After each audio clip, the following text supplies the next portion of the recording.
Hi, welcome back to the channel. I'm Michelle and today I'm going to be sharing some allergy-friendly trick-or-treat candy. So my youngest daughter, my 7-year-old, has celiac disease, and ever since her diagnosis 4 years ago, I've made a point to have allergy-friendly trick-or-treat candy or options for those kids who have autoimmune conditions like celiac disease, have food allergies, intolerances.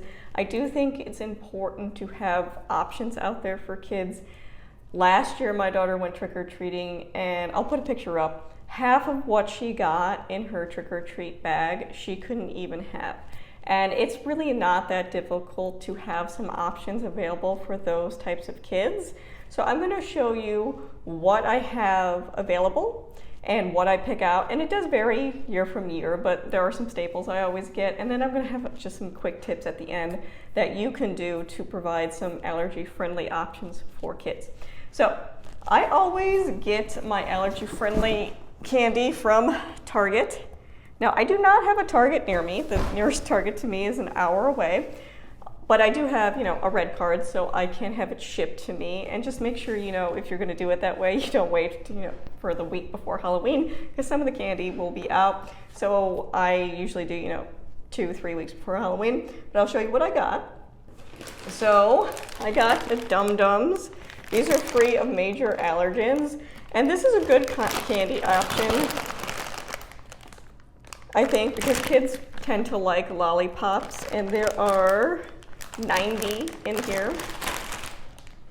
I also got these gummy bears. Now, not all gummy bears are gluten-free. So the Harborough gummy bears are not gluten-free, but these are, and I always get these every year. These are a staple, and there's 50 in here as well. Next are some allergy-specific candies. So there are kids I know out there that are, sensitive to food dyes and things like that. Those are going to be in regular candies, so I do really like the Yum Earth brand. They are gluten-free, vegan, top 9 allergy-friendly. So if you're unaware, gluten is not a top allergen. Wheat is a top allergen, but gluten is not. So when you see top allergen, that does not actually include gluten. It's egg-free, gluten-free, shellfish-free, fish-free, peanut-free, sesame-free, dairy-free, soy-free, tree nut-free. So all those. Now they are more expensive, but what I like about Target is they have a buy one, get one half off deal during Halloween, and this is when I picked up a lot of this candy. So you can get multiple of the allergy-friendly for less of a price. But these are kind of like Sour Patch Kids, but the healthier, more allergy-friendly version. And then I got a pack of chocolate, because one of the things I hate about Halloween is I am dairy sensitive. My youngest son is dairy sensitive. So everybody hands out real chocolate on Halloween, and I get it. Most people like real chocolate, but for those of us who can't handle milk chocolate, it's really nice to actually have that option, because my favorite candy is chocolate. So it either has to be dark chocolate, or it has to be a milk alternative. So I know Hershey's makes oat milk and Reese's peanut butter cups from oat milk. So they are plant-based, but they are not gluten-free because of the oats. But these are certified gluten-free, again, allergen-friendly. And these are the dark chocolate coconut bars and the Unreal dark chocolate peanut butter cups. And again, you can get the big pack of these at Costco. I've gotten them in the past, but this is the first time I've seen the peanut butter cups in this pack. And these are kind of like Almond Joys, if you want to reference, and these are just like Reese's peanut butter cups. And again, that was buy one, get one half off. So I got 2 of those just for all my chocolate loving fans out there that can't have milk chocolate. And then that's the candy I bought. So what I get, I always buy alternative options to candy too, because you never know what kids are dealing with.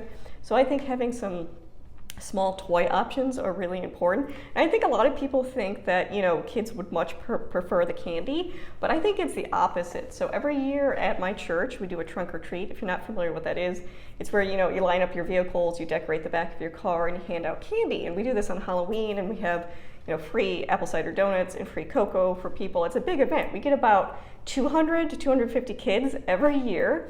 And I have to say, every year I usually have, a candy bowl and then a alternative like toy bowl. Every single year we go through the toys far before we empty the candy bowl. I really do think kids prefer that option. So don't be afraid to buy little toys or trinkets or things like that. Not every kid wants the candy, especially with the sheer amount of candy they tend to get on Halloween.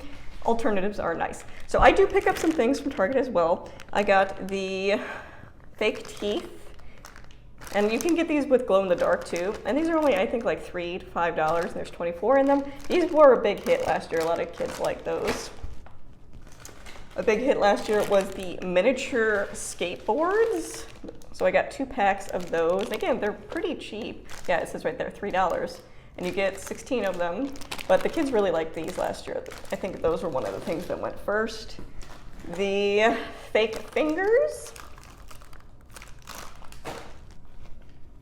And then I got this year a pack of squishies, because my kids are obsessed with squishies, so I thought these would be a good go-to for kids. And then I did get a pack of the erasers, and they're the ones you can take apart. My kids love those, where you can just pop off the little pieces. They don't actually use them as erasers, they use them as toys. So I got a pack of those. In the past, I've also done things like fruit snacks. Those are good, especially if you have like toddlers trick-or-treating that can't handle a lot of candy. I think fruit snacks are a good option, and there's a variety of those you can get.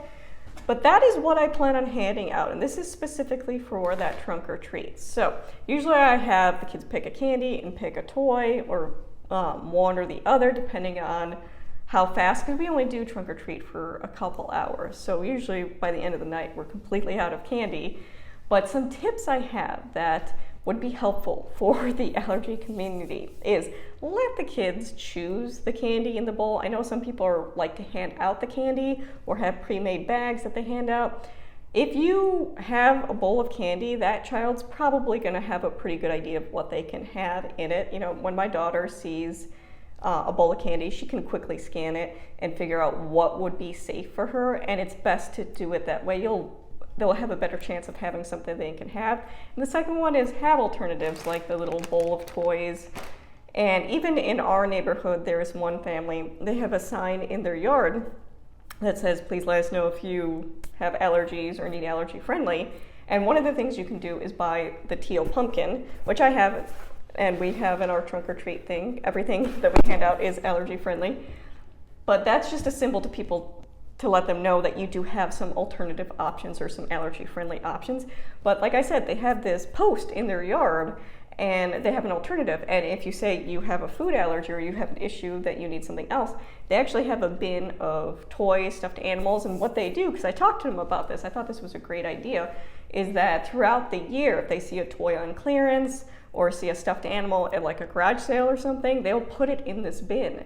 And they let the kids choose from that bin that have the food allergies or the autoimmune conditions or sensitivities that can't have candy. And I have to say, that is a huge hit. And my daughter always loves picking out, she usually gets a stuffed animal, while the other kids, for the first time in her life, are jealous that she gets something else, which is usually the reverse. She's usually the one left out. But just simple things like that, I think, really do make a difference. And again, you don't have to have your entire Halloween candy or the things you hand out be allergy friendly, but at least having some options, I think, does make a really big difference to those kids, and providing a more inclusive environment that everybody can enjoy something that they get. So those are the things I'll be handing out this year for Halloween. If there's a go-to allergy-friendly Halloween option you hand out, please let me know down below. I'm always looking for new options. If you have any questions, let me know. If not, thank you for watching.